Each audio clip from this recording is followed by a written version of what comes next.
Published 1532 EDT, 1 November 2017. Updated 1728 EDT, 1 November 2017. Sir Michael Fallon tonight sensationally resigned as Defence Secretary, admitting his past behaviour had fallen short amid a growing Westminster storm. Sir Michael admitted this week to inappropriately touching Julia Hartley-Brewer's knee at a conference dinner in 2002. She has insisted she was not a victim and no formal investigation was launched into that incident. Defence sources tonight said Sir Michael had told the Prime Minister he could not guarantee there would be more incidents like Julia Hartley-Brewer. No new allegations are expected to surface tonight, sources said, but in a BBC interview Sir Michael hinted at more recent incidents. Sir Michael said it was right for him to resign and said the culture has changed over the years. What might have been acceptable 10 years ago is clearly not acceptable now. Sir Michael Fallon tonight sensationally resigned as Defence Secretary amid a growing Westminster harassment scandal. The journalist involved, Julia Hartley-Brewer, left, insisted she was not a victim and no investigation was launched into that incident, which occurred 15 years ago. Sir Michael, pictured right with Navy CPT Davis Eagles, has been Defence Secretary since 2014. Parliament now has to look at itself and the Prime Minister has made very clear that conduct needs to be improved and we need to protect the staff of Westminster against any particular allegations of harassment. Ms. Hartley-Brewer called into talk radio tonight to insist this has all got out of hand and told Sky News resigning over the incident in 2002 would be the most insane, absurd cabinet resignation ever. Sir Michael was one of the redacted names on a controversial sleaze dossier that has circulated in Westminster this week. However, his resignation is not believed to be related to those allegations. Yesterday, sources close to him strenuously denied the claims in the document, which were described as libelous and untrue. Sir Michael declined to comment on the allegations. Sir Michael, previously seen as a safe pair of hands and one of Mrs. May's closest allies, brought to an end a high-profile ministerial career with his dramatic resignation. Defence sources tonight said Sir Michael had told the Prime Minister, pictured together in the Commons, he could not guarantee there would be more incidents like Julia Hartley-Brewer. In his resignation letter to Theresa May tonight, Sir Michael said, "I accept that in the past I have fallen below the high standards that we require of the armed forces."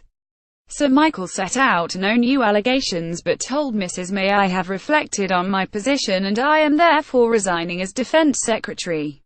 In response, Mrs. May thanked him for the characteristically serious manner with which he had considered his position and praised his leadership of the Ministry of Defence since 2014. "It has been a privilege to have served as Defence Secretary for the last 3.5 years, and I have nothing but admiration for the professionalism, bravery and service of those men and women who keep us safe."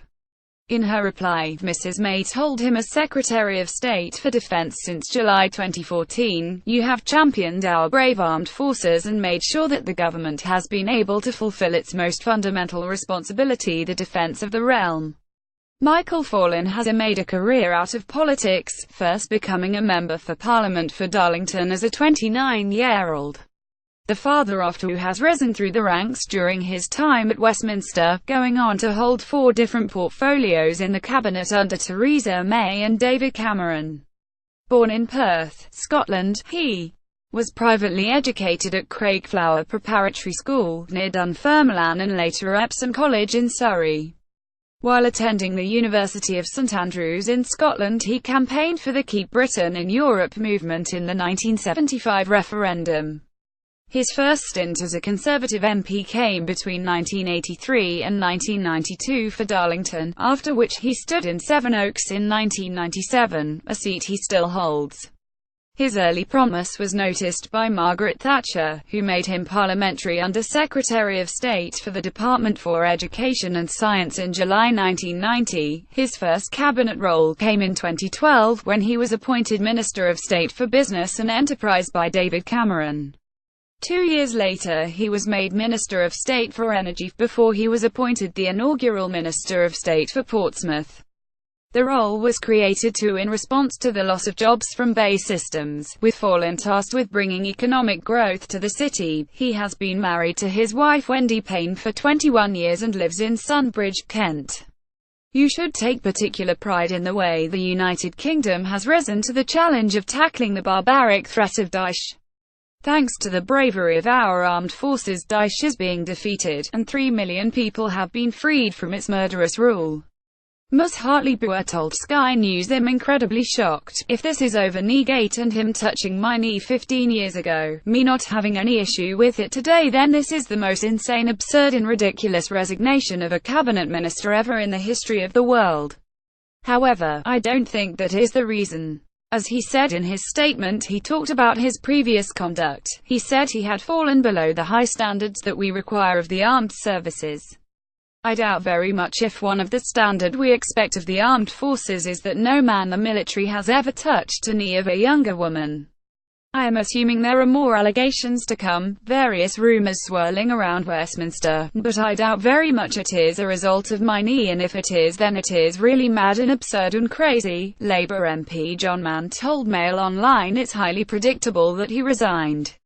"It makes your position if you are Defence Secretary totally unsustainable. You can't be Defence Secretary if you are at the centre of a major rumour mill, because whether it's true or not, the armed services are going to presume the worst." Asked if Theresa May have got rid of him earlier, Mr. Mann said of course she could have. "Why is Ghani still there?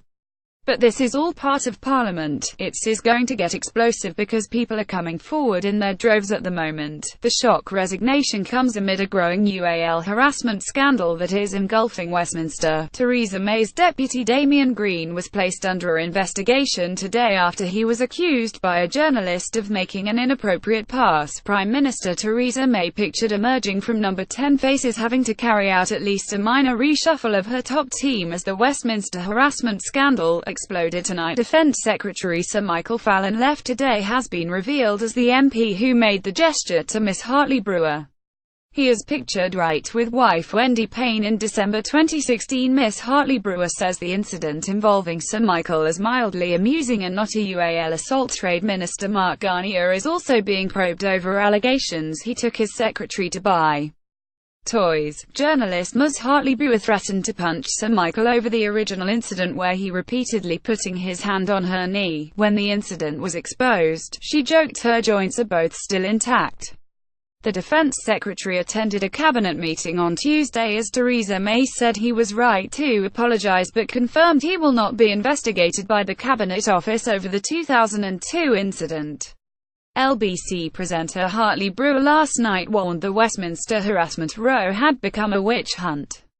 Yesterday she tweeted a picture of her legs and said, "Full medical checkup this morning and, yes, both of my knees are still intact. Get a grip, people.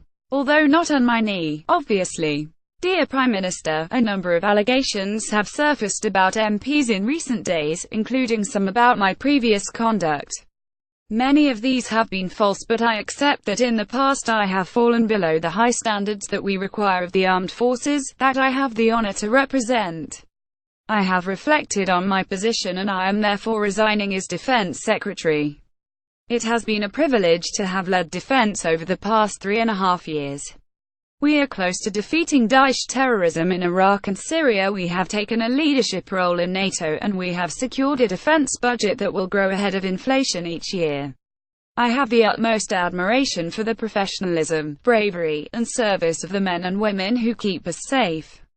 I have been fortunate in the opportunity to serve in the governments of 4 prime ministers, and to have played a part in education reform, including setting up Ofsted, the reduction of red tape for business and the attraction of new investment into energy generation. I shall continue to support the government and to work hard for my Sevenoaks constituents. Yours ever, Michael. Dear Michael, thank you for your letter of this evening. I appreciate the characteristically serious manner in which you have considered your position, and the particular example you wish to set to servicemen and women and others. As Secretary of State for Defense since July 2014, you have championed our brave armed forces and made sure that the government has been able to fulfill its most fundamental responsibility, the defense of the realm. You should take particular pride in the way the United Kingdom has risen to the challenge of tackling the barbaric threat of Daesh. Thanks to the bravery of our armed forces, Daesh is being defeated, and 3 million people have been freed from its murderous rule. This follows along an impressive ministerial career serving in 4 departments of state under 4 prime ministers, as well as your distinguished contribution on the Conservative front bench in opposition, your membership of the Treasury Select Committee, and your role as Deputy Chairman of the Conservative Party. You have combined these roles with diligent service to the public in 2 constituencies, first in Darlington, and then in Sevenoaks, and I know you will continue to represent your constituents in that manner. On behalf of all those you have helped throughout your time in government, I thank you for your service. Yours sincerely, Teresa.